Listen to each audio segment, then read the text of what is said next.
benar-benar baru banget selesai. Apa nih kira-kira? Satu kata ini. Apa Mbak? Unexpected.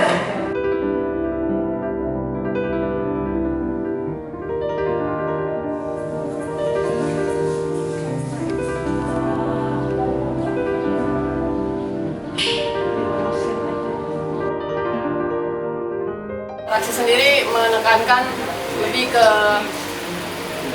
perasaan atau obrolan-obrolan yang bisa tercipta oleh penonton setelah menonton film. Jadi ini bukan seperti diskusi-diskusi atau bedah film pada umumnya yang membicarakan behind the scene, tapi kita membicarakan beyond the film begitu, hal-hal yang terkait apa yang bisa kita obrolkan bersama penonton. Jadi makanya juga tidak ada menghadirkan filmmakernya.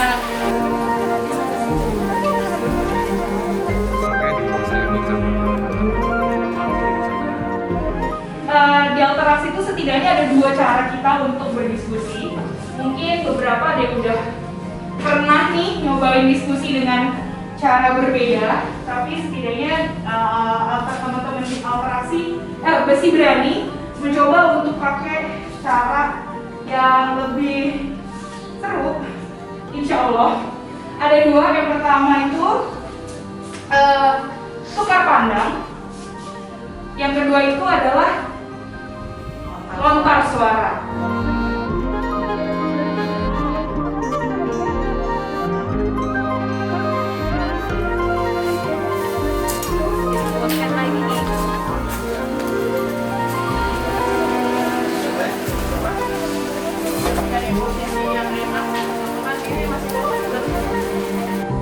Kadang-kadang kamu itu mendukung satu calon, kemudian kalah. Jangan buat jumatan baru. Ya, jadi programnya memang kita gunain film nanti buat ngobrol di antara kita. Jadi habis pemutaran film kita nanti akan ngobrol dan dapetin insight dari teman-teman. Jadi satu model yang baru juga yang mau kita coba untuk gimana diskusi film. Teman-teman di sini benar-benar bisa mengutarakan pendapatnya teman-teman sesuai dengan pengalaman teman-teman, dan juga bisa lebih nyaman bercerita. Apa rasanya habis nonton? Rasanya ini ya? Di sana saya seperti merasa masuk dalam filmnya. Saya seperti merasa jadi santri juga, karena banyak sedikit lagi mau Ramadan. Ketika kita mengikuti filmnya, kayak emosinya itu berubah-ubah dan sedih, berarti kayak lucu juga. Ini seperti pencerahan untuk saya soal pesantren. Karena pesantren saya anggap dulu belajar agama itu tuh terus menjengkelkan, membosankan. Ternyata kurikulum di pesantren ini tadi beragam, banyak, dan ternyata tidak seperti apa yang kita bayangkan. Banyak banget kalimat yang bikin hangat gitu ya, karena itu biasanya nggak ada di luar. Entah kenapa nggak banyak ada di luar loh. Sebagai orang minoritas gitu ya, dengar itu tuh hangat banget. Saya melihat dari kejadian dari kasusnya Bapak Ahok itu kan, jadi saya mandangnya bahwa agama Islam itu kayak enggak gimana ya, kayak enggak toleran gitu lah pada agama lain. Jadi setelah saya nonton film ini, jadi saya tahu, oh ternyata di pesantren itu rupanya enggak, ya walaupun kata kakak tadi nggak ada pesantren kayak gitu, tapi setelah saya nonton gini, oh ternyata gini ya, mereka masih menghargai gitu agama lain gitu. Setahu saya pesantren itu nggak ada yang seadem itu, setahu saya tadi. Cuman setelah udah berapa banyak pesantren? Karena saya pernah ngisi di pesantren di Kalimantan itu dipisah laki-laki perempuan juga. Terus di yang perempuan itu nggak mau ngomong bener, jadi kalau nanya itu pakai surat. Oh iya. Nah kayak gitu, karena aura tadi suara itu. Jadi pas ngeliat ini enak, maksudnya kayak lebih adem gitu. Saya yang orang muslim dan pernah merasakan pesantren walaupun hanya 6 tahun gitu ya. Yang pertama itu dan apa namanya, pesantren itu bukan pesantren juga ya, Islam itu identik dengan misoginis. Misoginis itu adalah teks-teks yang kemudian mendiskriminasi perempuan.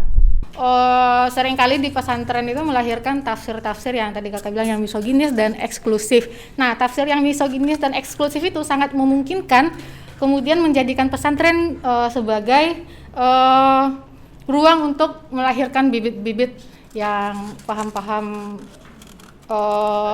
radikal ataupun ekstrim dari keadaan-keadaan seperti itu sebenarnya. Jadi apakah kemudian pesantren itu bisa menjadi tempat untuk lahirnya teroris baru? Ya, aku dulu di pesantren di Pondok Gontor.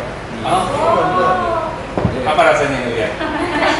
Kayak ngeliat masalah ini Trauma banget. ini saya akhirnya tapi benar sih jadi emang karena tahu kehidupannya juga begitu, jadi kayak emang ini bukan di setting, emang begini kehidupannya emang begitu.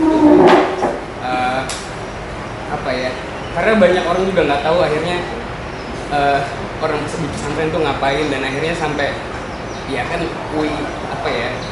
menganggap sesuatu itu akhirnya karena nggak ngerti jadi banyak suzon prasangka gitu. Dari film tadi akhirnya membuka perspektif saya bahwa ternyata selain orang-orang tua yang merasa mereka tidak mampu mengendalikan anak mereka di luar, alasan orang tua memasukkan anak-anak ke pesantren itu karena mereka punya kesadaran bahwa mereka tidak memiliki ilmu yang cukup dan merasa bahwa pesantren itu adalah safe place untuk anak mereka belajar tentang akidah agama.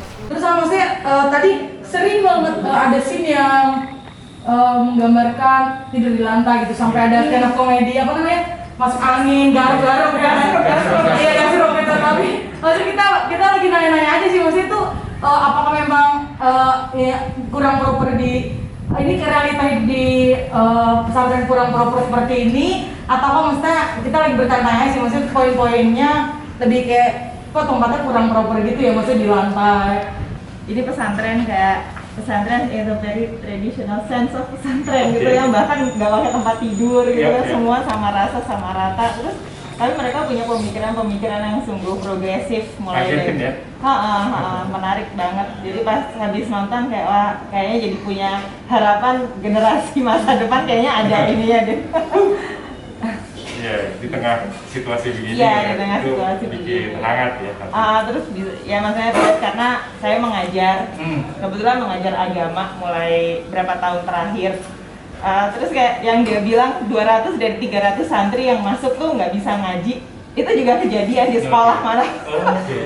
Orang tua memasukkan kelas agama dengan harapan anaknya minimal bisa salat, tuh bener banget. Itu jadi kayak tadi pas denger dia ngomong gitu kayak pengen bener banget.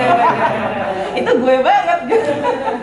Selama ini kalau kita mendengar pesantren modern itu adalah fisik, kebanyakan yang diharapkan modernitasnya itu dari fisik. Misalnya kelas yang sudah duduk begini, lalu tempat tidur yang bagus, ada mesin cuci misalnya, itu yang kebanyakan dianggap misalnya modern dari fisik. Sementara yang ini menurut saya ini pesantren modern banget gitu, dari pemikiran.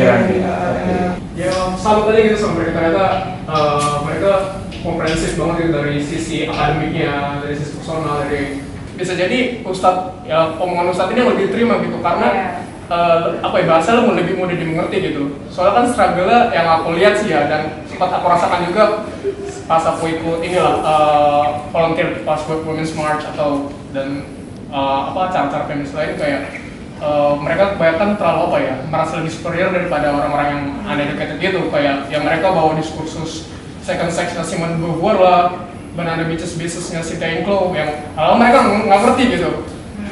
Itu sih yang aku agak salutnya gitu. Kurang lebih gitu.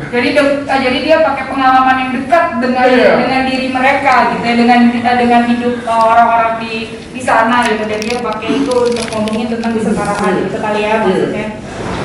Yang soal Mbak Ines bilang tadi, cara pandang keagamaan, kemudian narasi keagamaan, sesungguhnya itulah pesantren.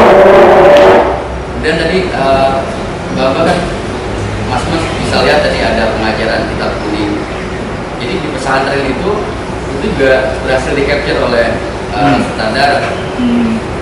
Untuk sampai kepada level pemahaman keagamaan itu di pesantren memang sangat ketat.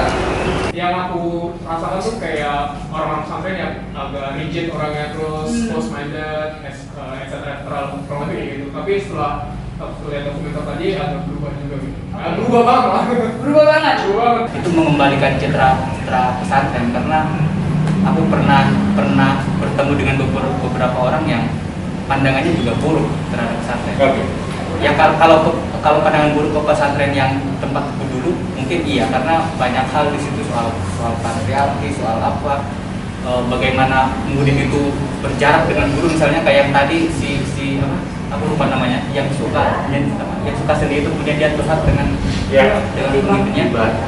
Nah, yang kayak itu nggak mungkin ditemukan di pesantrenku, karena pengasuh itu sudah Tuhan, tidak bisa didekati dengan santri. Jadi banyak sekali nilai, banyak sekali hal yang baru aku rasa yang